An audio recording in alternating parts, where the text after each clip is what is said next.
बहुत सी फैमिलीज में बचपन से सिखाया जाता है कि ज्यादा पैसा मतलब ज्यादा प्रॉब्लम्स। आपके पास जितना कम हो उतना बेहतर है, या फिर स्टॉक मार्केट में पैसा डालना बहुत रिस्की काम है।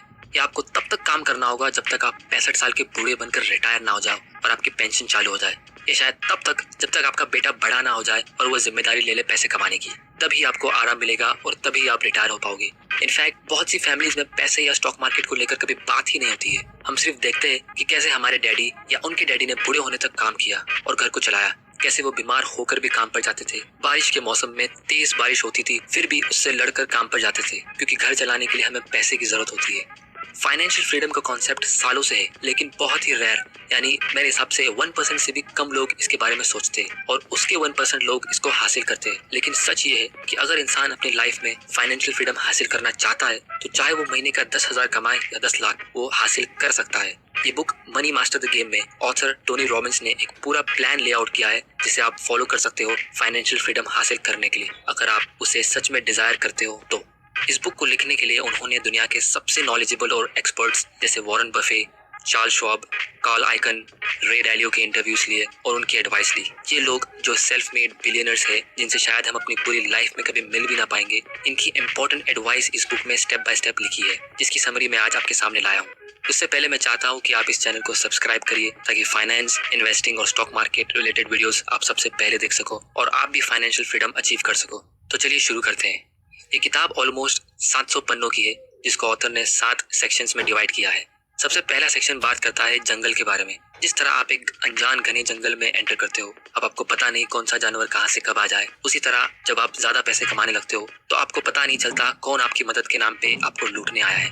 रियल लाइफ की प्रॉब्लम जंगल से ज्यादा बड़ी है। वो इसलिए क्योंकि जंगल में तो आपको साफ साफ पता होता है कि आपका दुश्मन कौन है। जैसे अगर आपके सामने एक शेर है तो आपको पता है कि वो आपकी जान लेगा ही। वो शेर आपको झूठी कहानियां नहीं सुनाएगा। लेकिन रियल लाइफ में बहुत सारे लोग जैसे fake coaches, stock market broker, bankers, financial advisors, जो ज्यादातर अपना खुद का फायदा देखते हैं, और ऐसे लोग उन लोगों की लाइफ में आते हैं जो थोड़ा ज्यादा पैसा कमाने लगते हैं, और इसीलिए लोग न जानते हुए भी इनके शिकार बनते हैं। इनफैक्ट हम अपने खुद के दुश्मन हैं जब हम बिना लॉजिक के कुछ डिसीजंस लेते हैं, लालच में या आलस में आके।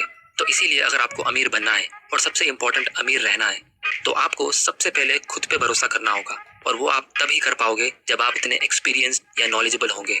ये था इस बुक का step 1, welcome to the jungle. Section 2, know the rules before you get in. यहाँ ऑथर हमें सिंपल एडवाइस दे रहे हैं। हमें एक कंज्यूमर से शिफ्ट होके ओनर बनना होगा। इसका मतलब सिंपल है, आपको एप्पल फोन नहीं खरीदना, आपको एप्पल कंपनी को ही खरीदना है।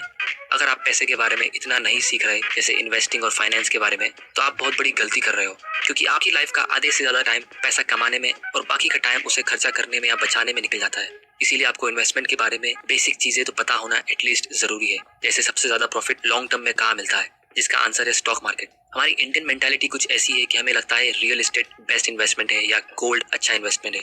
अगर आप बहुत मेहनत करके अपने गल्ले में या बैंक अकाउंट में पैसे जोड़कर या शायद होम लोन लेकर एक दूसरा घर या दूसरी दुकान ले लेते हो तो उसको आप रेंट पे चढ़ा के आराम से रह सकते हो। यही लोगों की सोच होती है कि फाइनेंशियल फ्रीडम मतलब दूसरा घर, दूसरी प्रॉपर्टी, ताकि उसका रेंट हमारे खर्चे के काम आ सके। लेकिन मैं कहता हूँ इक्विटी यानी स्टॉक मार्केट सबसे बेस्ट इन्वेस्टमेंट है, और ये सिर्फ मैं नहीं, दुनिया के सारे अमीर और एक्सपीरियंस्ड इन्वेस्टर कहते हैं। फिर बहुत से लोग कहेंगे अरे स्टॉक मार्केट तो बहुत रिस्की है, उसमें पैसा डूबने का डर होता है। वो रिस्की है क्योंकि आपको उसकी नॉलेज नहीं है। फाइनेंस की दुनिया में बहुत सारे ऐसे रूल्स है जो आप गेम खेलकर ही सीखते हो, लेकिन ये आप रूल्स जितना जल्दी जानो उतना अच्छा है। जैसे ऑथर ने इस बुक में कुछ रूल्स लिस्ट किए हैं, जिसमें से एक है आप कुछ सालों की नॉलेज से मार्केट को इजीली बीट नहीं कर सकते। यानी स्टॉक मार्केट इंडेक्स फंड जैसे सेंसेक्स और निफ्टी से ज्यादा रिटर्न्स कंसिस्टेंटली नहीं ला सकता। इनफैक्ट सिर्फ 4% actively manage fund index fund से अच्छा रिटर्न देते हैं, कि 100 म्यूचुअल फंड्स में से सिर्फ 4 म्यूचुअल फंड इंडेक्स फंड से अच्छा रिटर्न देंगे लॉन्ग टर्म में। इंडिया में और हर जगह म्यूचुअल फंड ज्यादा फेमस है, वो इसलिए क्योंकि इसकी एडवर्टाइजिंग होती है, इंडेक्स फंड की नहीं होती, और इसीलिए इसके बारे में बहुत कम लोग इसको जानते हैं। ये था section 2, know the rules before you get इन, वरना जितना लेट उतना loss. Section 3, what's the price of your dreams. अगर आप 10 लोगों को पूछो कि उन्हें कितने पैसे चाहिए एकदम आराम की जिंदगी जीने के लिए, तो 10 में से 9 लोग कहेंगे 10 करोड़ या 100 करोड़। ये एक रैंडम नंबर है जो उनके दिमाग में आता है, क्योंकि हर आदमी विश करता है ज्यादा की, और प्रॉब्लम वहीं से शुरू होती है। अगर आपको सच में फाइनेंशियल फ्रीडम अचीव करना है तो आपको एक एग्जैक्ट अमाउंट कैलकुलेट करना होगा। मान लो आपकी फैमिली में 4 लोग हैं और आपका टोटल मंथली खर्चा होता है 30,000 रुपए पर मंथ, मतलब साल के 3.6 लाख। तो आपको सिर्फ 60 लाख रुपए चाहिए फाइनेंशियल फ्रीडम हासिल करने के लिए। वो कैसे? मैं बताता हूँ। 60 लाख रुपया अगर आप कोई भी बैंक में फिक्स डिपॉजिट में डालते हो तो आपको मिनिमम 6% इंटरेस्ट तो मिलेगा ही, जो होता है हर साल का 3.6 लाख। यानी आप एक बार 60 लाख रुपया जमा करके बैंक में डाल दो, फिर बैंक आपको हर साल 3.6 लाख देगी और फिर आपको काम करने की जरूरत नहीं। और अगर आप नोटिस करोगे तो ये 60 लाख रुपया 10 करोड़ या 100 करोड़ से भी बहुत कम है, जिसके लोग अक्सर सपने देखते हैं। लेकिन इसमें एक छोटी सी प्रॉब्लम है। इंडिया एक हाई ग्रोथ कंट्री है और यहाँ की महंगाई भी बहुत ज्यादा है, तो आने वाले कुछ सालों में 3.6 लाख कम पड़ेंगे क्योंकि चीजों के दाम महंगे होते हैं। इसीलिए मैं पर्सनली डेट और डेट फंड्स का फैन नहीं हूँ। लेकिन अगर आप कोई इक्विटी फंड में पैसा डालोगे जो इन्फ्लेशन से बेटर रिटर्न देता है तो आपका एक्चुअल इन्वेस्टमेंट कम होगा और उसका रिटर्न ज्यादा होगा। या अगर आप खुद कुछ अच्छी कंपनीज के स्टॉक ले लो, जैसे मान लो आपने ऐसी कोई कंपनी का स्टॉक ले लिया जो अच्छा डिविडेंड पे करती है, जैसे आईटीसी, कैस्ट्रॉल इंडिया या बजाज ऑटो या कोई और, तो आपको हर साल उस कंपनी से डिविडेंड्स भी मिलेगा जिससे आपका एक्सपेंस कवर होगा और साथ ही साथ इसका स्टॉक प्राइस भी बढ़ता रहता है। इसको ऑथर कहते हैं लाइफ टाइम इनकम प्लान। लेकिन स्टॉक्स में डायरेक्टली इन्वेस्ट करना रिस्की है क्योंकि आपको उस कंपनी को रिसर्च करना होता है, उसके बिजनेस की इतनी नॉलेज होनी चाहिए।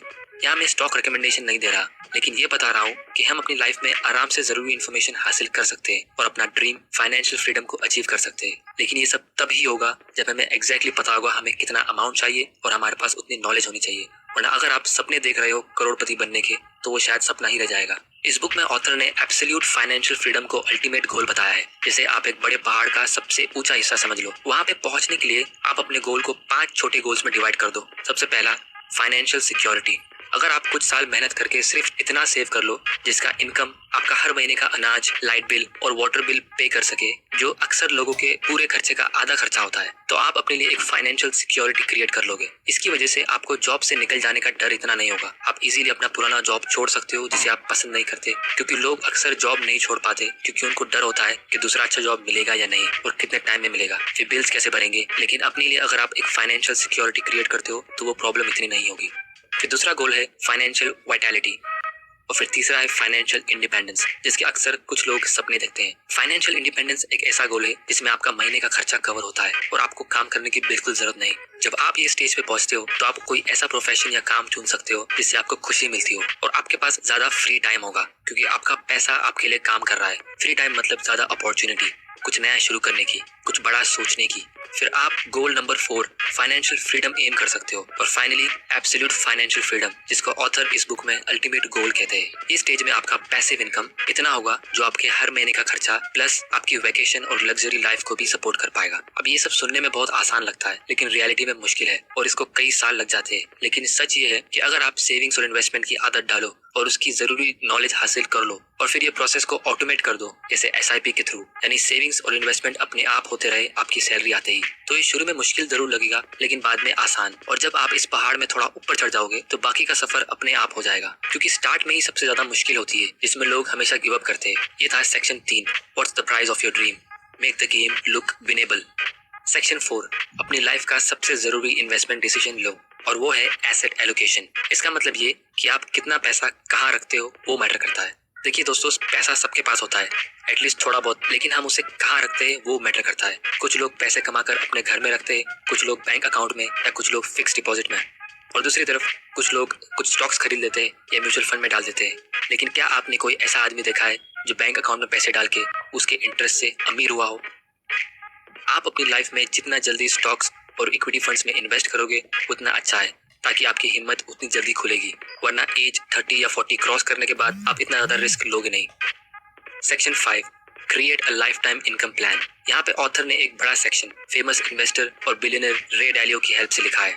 रे डालियो जो सिर्फ अल्ट्रा हाई नेटवर्थ इन्वेस्टर यानी बहुत ज्यादा अमीर लोगों का पोर्टफोलियो हैंडल करते हैं, जिसके लिए वो बहुत ज्यादा फीस भी चार्ज करते हैं। लेकिन उन्होंने ऑथर को फ्री में ये सिंपल स्ट्रेटेजी बताई है आपका पोर्टफोलियो क्रिएट करने की। वो ये है 30% स्टॉक्स में, 15% short term bonds, 40% long term bonds, 7.5% gold में, 7.5% कमोडिटीज। और मेरे हिसाब से ये पोर्टफोलियो बहुत बढ़िया तरीके से डाइवर्सिफाइड है। मतलब मार्केट चाहे ऊपर हो या नीचे, आपको कंसिस्टेंटली इनकम मिलता रहेगा, क्योंकि इसमें ऑलमोस्ट जितने भी इन्वेस्टमेंट क्लासेस है वो सब इंक्लूडेड है, सिर्फ रियल एस्टेट छोड़ के।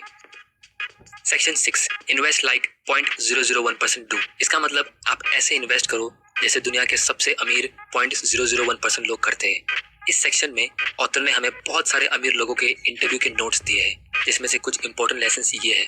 कि मिडिल क्लास और गरीब लोग अपना सारा पैसा रिस्क करते हैं सिर्फ 4 से 8% प्रॉफिट कमाने के लिए, और दूसरी तरफ अमीर इन्वेस्टर्स यूजुअली कम रिस्क लेके ज्यादा प्रॉफिट्स कमाते हैं, जैसे $1 पे $5 यानी 400% रिटर्न। ये तब होता है जब आपको इन्वेस्टमेंट की उतनी नॉलेज होती है, जब आपका माइंडसेट इन्वेस्टिंग का हो। जैसे मिडिल क्लास लोग अक्सर बुरे टाइम में, जैसे कि अभी रिसेंटली जो कोरोना वायरस की वजह से मार्केट क्रैश हुआ था, वो टाइम पे लोग अनाज खरीदते हैं लाइन में लग के। अमीर लोग वो टाइम पे स्टॉक्स खरीदते हैं, वो भी एकदम सस्ते प्राइस पे, जो उनको बहुत ज्यादा रिटर्न देता है। Section 7, do it, enjoy it and share it. ये सेक्शन भी बहुत बढ़िया है क्योंकि टोनी रॉबिन्स एक मोटिवेशनल स्पीकर है और उन्होंने बहुत सारी फेमस बुक्स भी लिखी है। पैसा आपको एक्सपीरियंस में खर्चा करने का मौका देता है, जैसे आप वेकेशंस पे जा सकते हो। अपने लिए फ्री टाइम खरीदने का मौका देता है, जैसे आपके लिए पैसा काम करता है। फिर ये फ्री टाइम आप अपने चाहने वालों के साथ स्पेंड करो या वही पैसा आप अपनी सोसाइटी में जरूरतमंद लोगों को दो, ये आपका चॉइस है। लेकिन जब आप सोसाइटी में कंट्रीब्यूट करते हो जरूरतमंद लोगों को देके, तो आपको उससे ज्यादा खुशी मिलेगी। तो दोस्तों, ये थी summary money master the game by Tony Robbins. अगर आपको वीडियो पसंद आया तो इस चैनल को सब्सक्राइब करिए, इस वीडियो को ज्यादा से ज्यादा शेयर करिए अपने फ्रेंड्स और फैमिली मेंबर के साथ। और मैं आपसे ये जानना चाहता हूँ कि आपके घर का महीने का खर्चा कितना है। कमेंट में इसका आंसर दे ताकि आप भी जल्द से जल्द फाइनेंशियल फ्रीडम हासिल कर सको। वीडियो देखने के लिए थैंक यू और गुड बाय।